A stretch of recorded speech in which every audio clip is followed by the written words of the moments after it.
sharafta badan ku xiran channelkan Xamshiyada Official. Guys, waa idin salaam hadduu meel walba ka joogtiin. Waxaan ilaahay idinkaga baranayaa cimri dheer iyo caafimaad. Aad ugu faraxsanahay inaan isku soo laabano video kala qurux badan. Runtii videogan wuxuu ku saabsan yahay saddex shay aan rabo inaan halkan message aan kugu soo gudbiyo. Runtii intaan guda galin saddexda shay waxaan idin dhahayaa u duceeyo walaalaha xanuunsan inuu ilaahay caafimaad siiyo, kuwa caafimaad qabana inuu ilaahay u saacidiyo.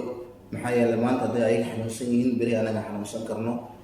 waxaa kala rabaa guys inaan idinkaga mahadceliyo message-yadiina quruxda badan. videogii aan maamo raxma arrinteeda ugu hadlayay oo midkaan ka horeeyay aad ugu mahadsantiin walaalaha ku xiran channelkan oo qalbiga nadiif sida aad dareenkiina kala duwan ugu soo dhiibateen videogaas oo idinkaga mahadcelinayaa. guys, runtii qof walba laga yaabo inuu isweydiinayo videogan dabcan wuxuu ku salaysan yahay. hadaydiya waxaa dhacday anoo iskaga jiro qadka waxaan arkay message qof isoo diray ama qoraal uu isoo diray qof. runtii qoraalkaas waxaa ku jiray erayo aada u fiican oo runtii tacajib geliyey. erayadaasna dabcan waxaan dhihi lahaa qofka ku fikiray ama qofka qoraalkooda soo qoray runtii qof oo heebad ilaahay siiyey waaye. haddii uu videogan daawanay waxaan dhahayaa aada u mahadsan tahay, guuleys weliga kuna soco sidaas. guys, saddexda shay aan rabo inaan videogan idinkugu soo gudbiyo oo idinkugu sheego waxay tahay midda koowaad. runtii anaga maxaa inta badan caddayn karo inaan nahay dad wanaagsan. macnaha waxaan oola jeedaa sidee aan ku dareemi karnaa nafsad ahaan inaan nahay dad fiican ama qof fiican inaan ahay haddii aan rabo inaan dareemo ama aan ogaado nafteeda tijaabiyo, sideen ku ogaan karaa? Okay, laga yaabo inaad hadda jawaabtaas isweydiinaysid, balse shayga koowaad aan rabo inaan videogan ugu hadlo oo aan rabo inaan ku sheego waxay tahay runtii haddii aad isku daydo inaad qof fiican tahay ama inaad qof xun tahay, inaad ogaatid haddaad isku daydo waa is ogaan kartaa. waxaad isku ogaan kartaa mid ugu horeyso wanaaga faraha badan aad sameynaysid. mar walbo aad wanaag fara badan sameynaysid, aad dadka kale wanaag u sameynaysid, aad naftaada kareewaysid wixii xun, dan waxaad dareemaysaa inaad qof fiican aad tahay. taas maxaa soo racayo? waxaa soo racayo in aad guulaha dadka kale ku farxi kartid, inaad dadka kale dhiirigelin kartid, inaad dadka kale u maqan kartid tusaalo, si markaas macnaa aad naftaada u proof garaysid ama u cadaysid inaad macnaa tahay qof wanaagsan. so haddii qofku uu isku dayo dabcan waxaan dhihi karaa midda koowaad wuu ogaan karaa inuu yahay qof wanaagsan.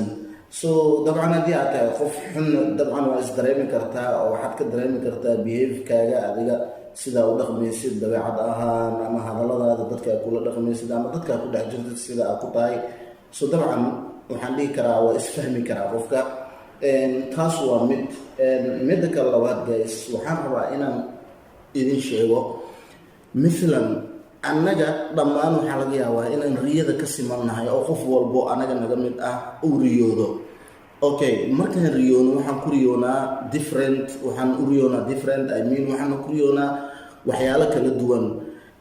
riyada lagu sheegayo qasab maa inaan qofka jiifo anisaan aaminsanahay. maxaa yeelay dada iyagoo soo jeedo riyooda, sababtoo ah waxaa keenaya markii la dhaho qofkaa soo jeedo riyooda, dadka waxay aaminsan yihiin ama isweydiiyaan siday ku dhacdaa. waa hamiga qofkaa soo jeedo haddii micnaa markaas maskaxdiisa ay tagto kale, hami kale uu galo iyo waxyaalo qaar isku dhufto, dabcan waa riyo. ilan niyadiyaa maqan oo meel kale jirtaa, waxyaalo kale ku fikirey, adduun kale isku dhufsanaysaa, waa un riyo. sababtoo ah qofka markuu jiifo uu riyoodaa. so the difference-ga u dhexeeya waxaan dhihi karaa waa mid la jiifo iyo mid la jeedo keliya. so riyada qofka riyoodo qasab ma ahan inay u rumoodo. dabcan dadka wanaagsan channelkan ku xiran runtii aad ayaan jeclahay, sababtoo ah hadal walba markaan ku hadlaayo dadka inta badan fahmo hadalkayga waxa uu la jeedo, isla markii waxay ugu soo qoraan messengerka oo waxay isku dayaan inay jawaab degdeg ka soo bixiyaan.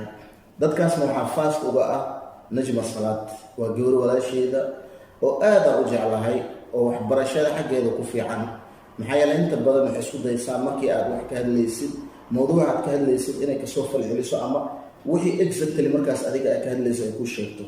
so waxaan dhihi karaa waxaan xasuustaa maalinkii aan channelkan haystay 500 oo subscribe aan haystay waxaan xasuustaa ilaa maalinkaas hadda inay la taagan tahay oo dadka ugu horeeyay xataa fikrad qaar ay ugu darsan jireen inay tahay. So aad ay u mahadsan tahay intaan ka salaamayaa Najm Salaad. Guys, marka tan labaad waa taas riyada anaga waan ka wada simannahay oo dhammaantiin waa riyoonaa, balse khasab ma ahan inay riyadeena noo rumowdo. dara macnaha riyadooda aysan u rumoowin, dada riyadooda ay u rumowdaa. marka waxaan rabaa inaan ku dhaho haddii aad riyooto misana riyadaada ay ku rumoobi weysay, waqtiga ha u caroonin, waxa aad waqtiga ku weyso ha u caroonin. dhinaca haddii loo fiiriyo videogan waan kugu dhiirigelinayaa, dhinaca haddii loo fiiriyana wax baan ku faa'iideynaya, waan ku sheegayaa. sababtoo ah haddii aan riyoono qasab maaha riyadeena inay noo rumowdo. taas waa tan labaad. midda saddexaad guys, waxaan ku dhahayaa horumarka qofka bini-aadinka siduu ku gaari karaa. horumarka run ahaantii ma ahan wax sahlan. markii aad rabtid inaad horumar gaartid wax badanaa ka hor imaanayo. waxaa jira videoyo kan ka horeeya aan ku sheegay.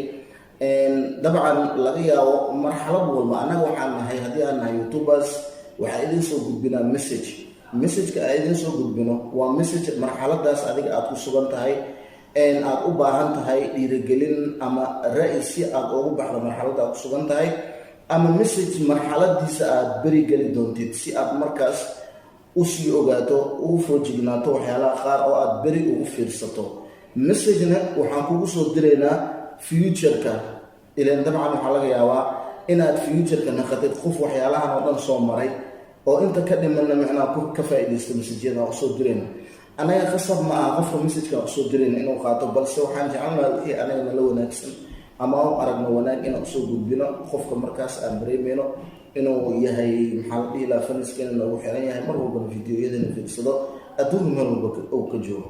marka guys, horumarkaan aa arkaysid markii aad rabtid inaad gaartid waxaa ka horeeya waxyaalo badan oo ku niyadjabinaya ma sahlan run ahaantii. mararka qaar saan hore u sheegay wax aad si u rabtay waxay u dhacayaan si kale.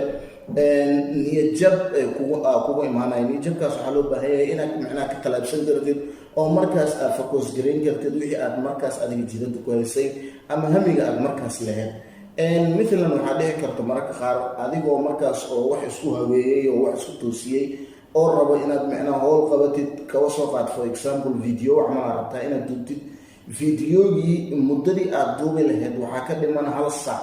halkii saaca waxaa kugu soo furmaya muddada video ka dhinay mashquula kugu soo furmaya. so marka taas waa tusaale kugu filan. haddii aad rabtid inaad horumarkaaga mar walba ka dabaajisid waxaa loo baahan yahay inaad maareyn kartid halkaas saac, kadibna aad u talaabsan kartid howlihii adiga muhiimka ku ahaa aad rabtid inaad qabatid. so aniga mar walbaba waxaa idin dhiirigelinayaa dadka ku xiran channelkan oo mar walbaba jecel inay horumar gaaraan, ama ha noqdo qof wuxuu jecel yahay inuu engineer noqdo, qof wuxuu jecel yahay youtuber inuu noqdo, qof wuxuu jecel yahay maxaa la dhihi lahaa inuu macnaa noqdo maxaa la dhihi lahaa dhakhtar. so qofba hami uu leeyahay. so hami walba aad leedahay run ahaantii inaad ku fikirto hamigaas waa easy, inaad dabaajiso ayadana waa easy, laakiin waxay kaa rabtaa keliya macnaa ficil joogto ah, adkaysi iyo dulqaad intaba. waadna arki doontaa qof ku niyad jebinayo, waad arki doontaa qof horey ku wadaayo ku dhahayo horey u soco. intaba waxaa rabtaa adoona isla weyneen, oona kibir kugu jirin, oona dad macnaa aadan wax u dhimeynin, adigana naftaada aadan wax u dhimeynin, inaad tartiib iyo wanaag u samaysid horumarkaaga. ugu dambeyn markaad dhibtooto waad gaaraysaa. inna maca alcusri yusran. culays gadaashiis fudeedaa jiro. so inaad dadaashid keliya u baahan tahay. aad mar walbaba macnaa waxa adiga aad rabtid inaad samaysid ama hamiga aad leedahay ay kaa go-naanta inaad gaartid. marka guys, videogan sababtan hadda usoo duubayo waxay tahay run ahaantii aniga waxaa jiro dad badan oo igu xiran faniskeyga. waa sababtan aniga oo ugu daalin inaan mar walba u mahad celiyo. waa sababtan aniga oo ugu daalin inaan mar walbaba aanan joojinin mahad celintooda, because mar walba waa ku celceliyaa. haddii aad ogtahay shalay meeshaad kasoo dhaqaaqday maantada meeshaad joogto, dadka adiga heerkaas kusoo gaarsiiyey ilaahay ka sokow ayaga aada wax ku tahay, because aniga idinkaa wax idinku ahay, idinkana aniga saas oo kale. maxaa yeelay waxaan nahay dad wax kala faa'iidaysta, waxaan nahay dad wax kala kordhista. so aada ugu faraxsanahay inay janaalkeygana ku xiran yihiin dad sidan oo kale u qurux badan. marka inta videogan daawanaysa guys, waxaa idin dhahayaa haddii uu idinku jiro qof hami leh, horumar leh, waad dhibtoon doontaa oo waxaa kaa horeeyo rafaad aad u fara badan, ugu dambeyn waa gaari doontaa. isku day keliya inay kaa go-naato inaad hamigaas rumayso. marka aada u mahadsantiin guys daawashada aad u daawanaysa videogan. waxaan rajeynayaa inaad wax badan ka fahanteen videogan. maxaa yeelay sababtan u duubayo waxay tahay in adiga maalintaada aan ku sameeyo haddii aan awoodi karo ilaaha samayn karo inaan isku dayo. laga yaabo inaad hadda wax ku fikiraysid oo niyadaada wax ku jiro, videogan markaa fiirsatana fikirkaaga fikir ka qurxoon inuu meeshaan kaaga soo baxo aad kaas qaadato. So-aada waa mahadsantiin guys. haddii aad hore nala joogtay waxaan ku leenahay mar walba ku jecelnahay oo nala jooga. haddii aad nagu cusub tahayna channelkan subscribe garee, share garee, like garee, sida dadka wanaagsan oo sidaadoo kale uu u gaaro videoyadeena. hana iloobin guys, haddii aad ku jirto YouTube waxaa laga yaabaa kilib inaad ku caajisto, kilibka kale inuu adiga ku sameeyo maalin aad u qurxoon badan. So haddii aad aragto walaal dhibaataysan, isku day inaad caabiso. maxaa yeelay caawinaadaas aad samaynaysid beri aday ku anficaysaa. So qofka hadda dhibaataysan beri adiga booskiisu waa gali kartaa. So waxaa u baahan tahay qofkuu naxariisto, qofkuu gargaaro. si beri lagugu gargaaro u gargaaro walaalkaaga dhibaataysan. guys, ana u dayno walaalaha xanuunsan inuu ilaahay caafimaad siiyo, kuwa caafimaad qabo inuu ilaahay zaa'idiyo. intaan videogan video lamid ah ku kulmaynan waxaan idinkaga tagayaa sidaas inoo geliyo.